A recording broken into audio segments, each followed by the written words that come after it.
le monde, demain soir, Énergie 12, la maison. Oui, c'est 21h10, jeudi 18 mai, une nouvelle émission qui s'appelle Perfect Queens. J'en ai 3. Alors attention, voilà les pseudos. J'ai le Philippe. Oui. Qui est pas vraiment un pseudo, parce que je m'appelle Philippe. Si, c'est un pseudo. C'est un pseudo que t'es pas allé chercher ultra loin. Ouais, non, en fait, c'est le public qui m'a nommé techniquement. Je m'appelais Alma Palma à la base. Ouais. Et on m'a sorti ça parce que j'étais très mauvaise dans le backstage. Et du coup, les drag queens ont commencé à me tailler.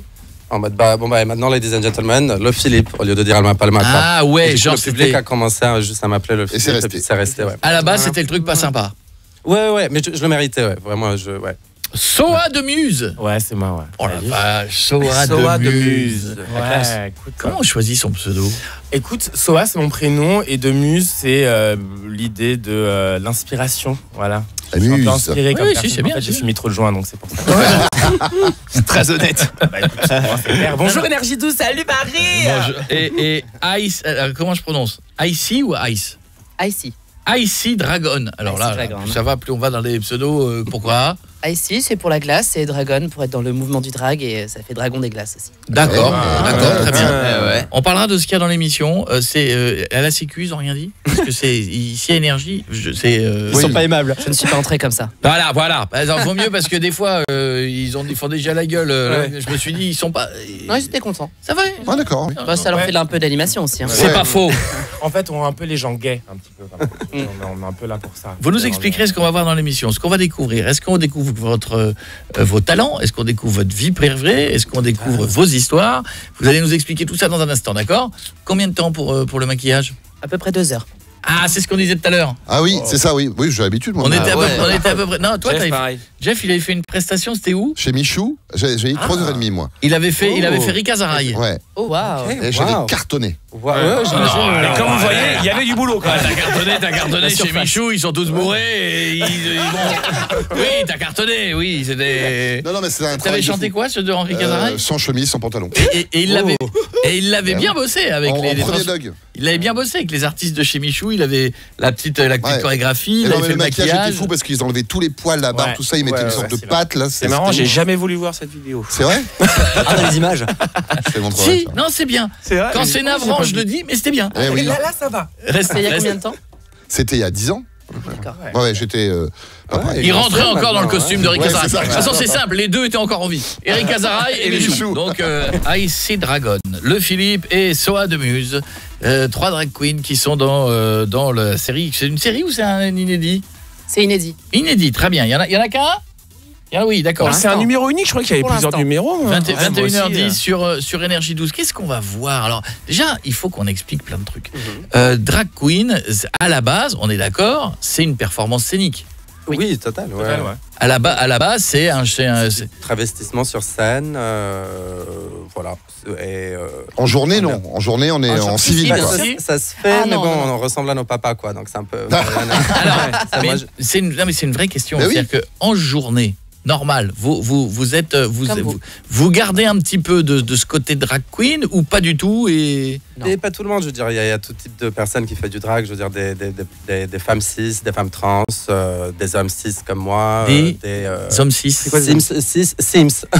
Des Sims, ouais, des Sims. Non, des hommes cis donc des hommes qui sont donc je suis un homme et je me sens comme un homme et je suis dans un corps d'homme, quoi. D'accord. C'est assumé tout ça, voilà. C'est 6 genres. Voilà, 6 genres. Je connaissais pas celui-là. Je le connaissais pas non plus. 6 genres, c'est en fait 6 genres, c'est à partir du moment où tu es né homme à la naissance, enfin avec un sexe masculin, tu te définis homme, ou femme. C'est pareil pour les femmes. Voilà, exactement. Donc 6. Donc homme ou quoi? Voilà. Ouais. D'accord. Il y a un genre qui apparaît par jour, quand même. Non, c'est pas un genre, c'est chaque plus jour, une pour définition. On a besoin d'éclaircir en ce moment, je trouve. Dans la journée, Icy, t'es comment? Un homme 6, du coup. Un garçon habillé avec un pantalon, souvent D'accord. des Marcel. D'accord. J'aime pas les t-shirts. Et à la base, ça a été quoi le déclenchement? C'était quoi? D'être attiré par le monde du spectacle, d'être attiré par, c'est le cas de le dire, les paillettes, c'était se sentir bien aussi, quelque part, disons-le, dans un costume de femme. C'était quoi le déclenchement? Chacun votre tour, vous avez peut-être pas la même histoire. Je sais pas si vous, mais moi je sais que j'étais toujours attiré par la puissance que la féminité dégageait. Et j'étais toujours je me sentais toujours plus safe auprès des femmes, plus compris, plus et je pense que c'est ça qui m'a donné un petit peu envie de finalement de ressembler à ça et pour moi c'est je sais pas, une représentation de. Ouais, mais alors pourquoi ne pas passer le pas à fond dans ces cas-là? Parce que tu dis que tu es homme 6, donc tu te définis comme homme, mais tu gardes le comportement d'une femme. Et pourquoi ne pas passer l'envie de complètement devenir une femme dans ces cas-là? Et parce que je me sens bien dans mon corps, quoi. Je suis pas. C'est clair. Du coup, c'est clair. Je veux dire, c'est bien sûr, c'est passé par plusieurs étapes, mais je veux dire, il y a un côté, quand j'ai commencé à faire de la scène, je suis passé donc par. J'ai découvert que j'aimais bien être une femme en le faisant, que c'était un médium. D'accord. Plutôt pour raconter ce que j'avais envie de raconter, que je pouvais raconter d'autres choses encore à travers ce personnage. Mais du coup, je reviens sur le coup du homme 6, vous répondez pas. Mais d'une point de vue de sexualité, est-ce qu'on peut être drag queen et hétéro, par exemple? Ouais, total. Ouais. Ah oui, c'est pas un délire, ça n'a rien à voir avec la sexualité. Tu vas te faire beaucoup juger par les drag queens, mais je trouve c'est un peu dur pour les mecs, je pense, hétéros. Je crois qu'il y en a qui le font, mais j'en connais pas énormément. Oui, je pense pas que ça soit la grande majorité, mais au début, on disait toujours non, ça n'avait rien à voir, c'est un travestissement de spectacle et ça n'a rien à voir. Mais effectivement, on est d'accord, il doit pas y en avoir beaucoup. Non, il doit pas y en avoir beaucoup. Mais surtout qu'en fait, en termes d'histoire, le drag, il est arrivé, c'est quelque chose de politique, tu vois. Le drag, en tout cas en France, il est apparu dans les cabarets, aussi pendant la Seconde Guerre mondiale, il y avait les cabarets clandestins, etc., etc. Il y a chez Michou, chez Madame Arthur. Donc en fait, ça fait partie de notre histoire. Pardon, ça fait partie, il faut que je rapproche, ouais. Oui. J'ai oublié que pourtant j'ai l'habitude. Mais en fait, oui, mais on parle pas tout d'habitude, tu parles pas dedans. Non, ça dépend. Et c'est ça que tu vas avoir de l'énergie, chérie. Bonsoir Paris. Bonsoir Paris. Je suis dans l'urette et tout. Non mais en fait, si tu veux, je pense qu'il y a quelque chose de très politique autour de ça. Donc oui, ça concerne surtout une communauté en priorité. Et bien sûr, après, si une personne cis hétéro veut se lancer dans le drag, il faut qu'il ou elle soit consciente de l'histoire du drag. Et alors, j'ai une vraie question, mais qui est peut-être un peu plus dramatique ou pas du tout dans vos cas, mais l'annonce à la famille, parce que quand on a pour 90% des familles qui nous écoutent dans le monde, quand t'as un garçon, tu l'imagines avec plus tard les habits de garçon, et quand d'un seul coup on dit à sa famille, oui, mais moi je me sens bien aussi dans des robes de femme et j'en fais aussi du spectacle, et ça a réagi comment chez vous, par exemple? Je pense que c'est pas une question de genre, en fait, le drag. Le drag, c'est des... En fait, bien sûr, après, tu vas voir un costume, tu vas dire, ça c'est un costume de meuf, mais ça c'est aussi ta représentation, tu vois. Nous, on a déconstruit... Oui, mais vous parlez autour de ça, vous parlez de déconstruction et vous êtes très à l'aise là-dessus et vous avez eu le temps d'analyser les parents. Et les tontons souvent, et les tatas. Et les tontons et les tatas n'ont pas la même finesse que vous. Mais ça, on vit pas avec. Mais effectivement, aujourd'hui, disons que le drag devient de plus en plus mainstream avec l'émission de RuPaul. Justement, il y a Drag Race France qui est arrivé il y a 1 an à peu près. La 2e saison qui arrive très prochainement. Et du coup, ça devient mainstream. Et les gens comprennent de plus en plus que c'est quelque chose, c'est un spectacle. Alors, je ne m'avais pas compris ma question. Les gens, du coup j'arrive à la suite. Vos familles. Et du coup, les parents, moi par exemple, mes parents au début, ils me connaissent, je suis dans le spectacle, bien sûr, forcément. Je suis dans le spectacle depuis 13 ans, donc dans la comédie musicale à la base. Et c'est vrai que du jour au lendemain, je leur ai dit, maintenant je me lance dans le drag. Oui, d'accord, c'est quoi Alors, au début, c'était très obscur. C'était, mais par contre, tu fais pas de choses sexuelles et tout. Non, mais maman, j'ai pas dit que j'allais devenir prostituée. Je vais faire du spectacle avec un costume. C'est comme par exemple quand j'ai fait la comédie musicale du Magicien d'Oz, j'étais un lion et pourtant dans la vie de tous les jours, je suis pas un lion. Donc là, c'est un autre personnage que j'ai créé et je suis sur scène vous continuez pour performer comme ça. Très honnêtement, vous continuez de parler à tous les gens de votre famille ou il y a des gens qui vous ont tourné le dos? Moi, il n'y a aucun problème dans ma famille. Oh là là, mais qu'est-ce que je m'en fous surtout. Non mais c'est pas la question, ça que tu t'en... Mais parce que je sais, je sais pas. Parce que je sais qu'il y a beaucoup de gens qui nous écoutent souvent, qui nous ont envoyé des messages. Oui. et qui, sans aller au côté drag queen, quand ils ont annoncé qu'ils n'étaient pas attirés par l'idée qu'avaient les parents, c'est-à-dire qu'ils étaient homo, filles comme garçons, parfois, et c'est pas pour rien que le refuge existe, où on les a foutus dehors, où on a dit va te soigner, etc. Ce sont des choses qui arrivent dans énormément de familles. Ça m'est arrivé quand j'ai annoncé que j'étais gay. À la base. Voilà, donc déjà aujourd'hui, ça s'est vraiment arrangé. Mes parents ont compris et l'acceptent totalement. Mais c'est vrai que ça n'a pas toujours été facile.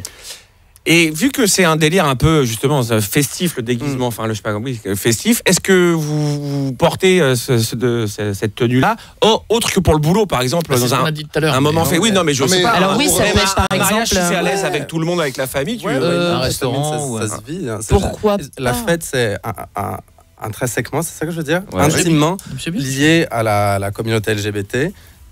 C'est la fête, la boîte de nuit, c'était notre safe place pendant des décennies et des décennies. Et c'est comme ça que le drag aussi est né avec la fête aussi dans la communauté. Et donc il est sorti progressivement des clubs branchés, quoi. Pas forcément, non. Souvent, c'est des toilettes désaffectées. Hein, parfois. Enfin, à l'époque, il y avait, je sais pas, moi, je suis croate, par exemple, c'est dans des squats. C'est pas forcément le.